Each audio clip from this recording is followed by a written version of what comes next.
My sister and I never really got along. She's 5 years older than me. I wanted to be her friend, but she was so mean to me. You won't believe the mean things she has done to me. But before I go on, make sure you like and subscribe and hit that notification bell so you don't miss out on any more crazy stories. It all started the day I was born. Mom and Dad rushed to the hospital the morning I was born. My sister Louise stayed at home with my grandma. Later in the afternoon, Grandma brought Louise to see me. She took one look at me and said, "It's a boy." "Yes," smiled Mom and Dad. "Meet your baby brother Joe." "But I don't want a baby brother," wailed Louise. "I want a baby sister." From that moment on, she never let me forget that she wanted a baby sister. Whenever I tried to play with her, she would tell me to go away. "You can't play this game," she would say. "This game is only for girls." Louise sometimes had her friends over to our house to play. They would go into her bedroom and shut the door so I couldn't come in to play. One time, Louise was playing tea party with her friends. She had plates with cookies and glasses of lemonade. I wanted to play too.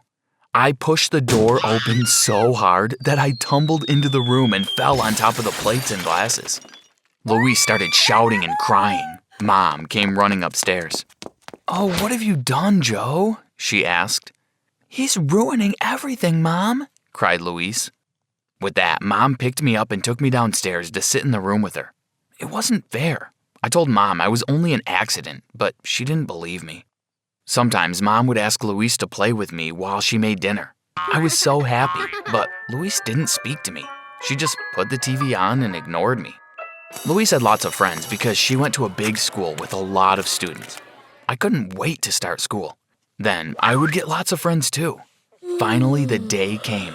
My first day at school, I woke up early and ate my breakfast. Mom told Louise and I to get into the car while she locked up the house. As we waited for Mom, I smiled excitedly at Louise.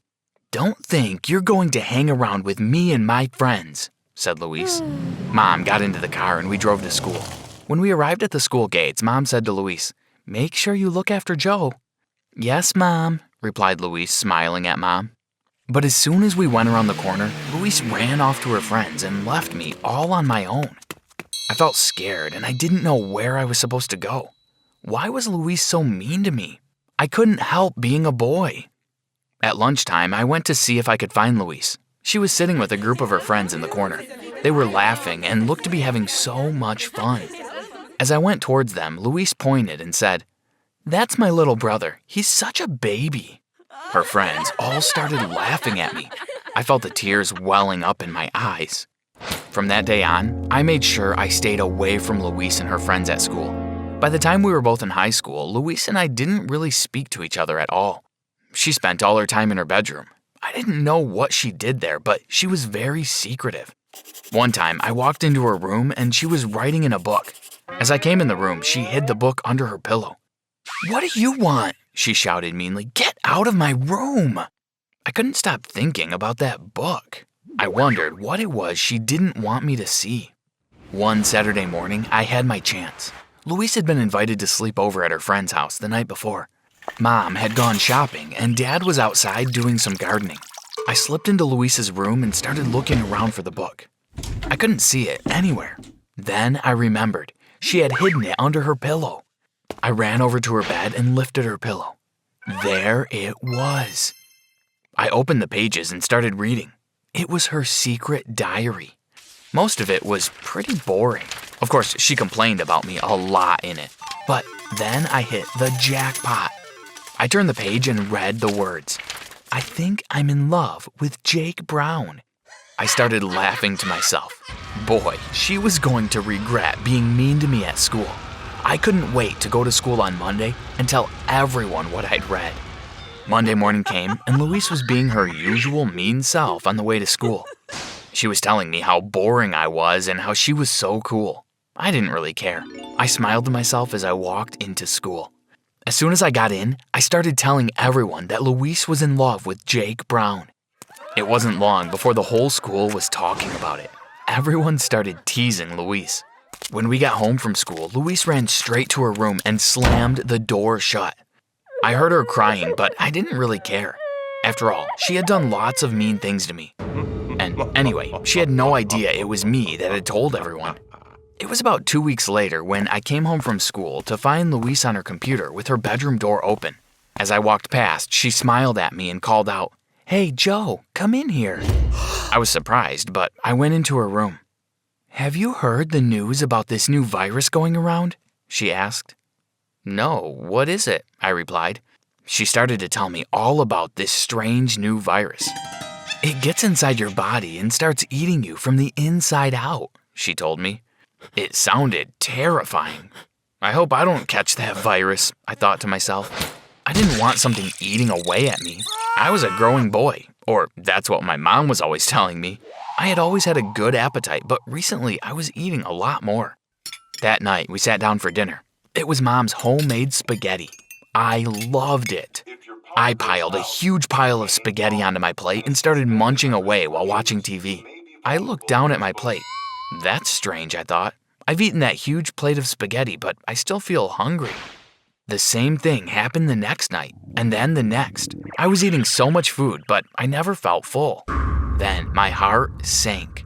I suddenly realized why I was so hungry. I must have caught the virus. What was I gonna do? But then surely there could be another explanation. Of course, I was a teenage boy. Everyone knew that teenage boys were always hungry. I laughed to myself. I was fine.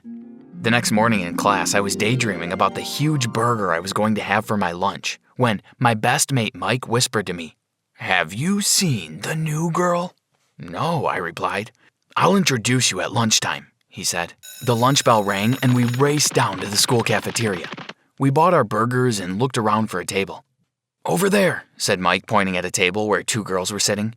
We walked over to the table and the girls looked at us. "This is Julie," said Mike. "She's the new girl."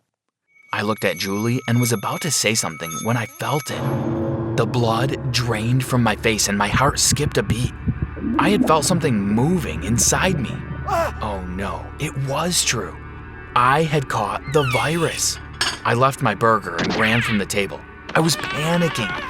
I couldn't eat my dinner that night either. All I could think about was this virus inside of me. I told Mom I was really tired and wanted an early night. I went up to my room and lay on my bed.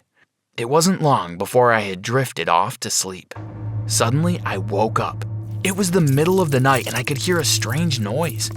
Something had woken me, but what was it? That's when I realized the sound was coming from inside me. It was as though I could hear something eating away inside of me. I couldn't get back to sleep. I just lay in bed listening to the strange sound. That's when I knew I had to do something about it. The next morning, I told Louise all my fears. I told her everything that had happened to me, and she agreed. It definitely seemed like I had all the symptoms of the virus. I would have to go to the doctor. "Oh, you don't need to go to the doctor," said Louise. "I have a portable x-ray machine. We can see inside your stomach." Louise went and got her machine. I thought it was strange that Louise would have an x-ray machine, but I was desperate to see what it would show, so I ignored the concern. She pointed it at my stomach and my face fell. There, clear as day, you could see this strange object moving inside my stomach. That's it, I thought. My life is over. I told Mom that I wanted to go see the doctor. I told her that I had caught a virus and something was eating away at me from inside. At first, she thought I was joking, but once she saw that I was serious about it, she said she would make an appointment for me. We went to the doctor's office. I told him all about my symptoms. "Okay, let's take a look at you," the doctor said. The doctor listened with his stethoscope to my stomach. He couldn't hear anything unusual, but I convinced him that he should take an x-ray. After the x-ray, we sat in the doctor's surgery. The doctor looked at my mom.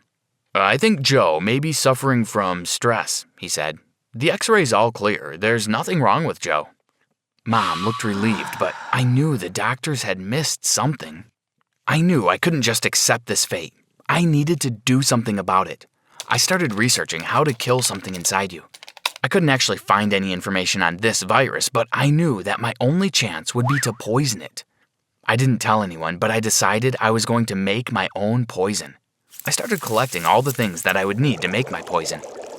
The day came when I decided I could take it no longer. I was in my room plucking up the courage to swallow the poison when Louise came up the stairs. She barely glanced at me, but I wanted to tell her what I was about to do. I'm going to kill the virus by drinking this poison, I told Luis. I picked up the glass of poison and put it to my lips. I was about to swallow it when Luis shouted, "No, Joe, don't drink it. You haven't got a virus. It was me all along." I looked at Luis questioningly, and that's when she told me the truth. "It was me that ate all your food," she said. Luis went on to explain that the reason I was still hungry was because she had been sneaking the food from my plate when I wasn't looking.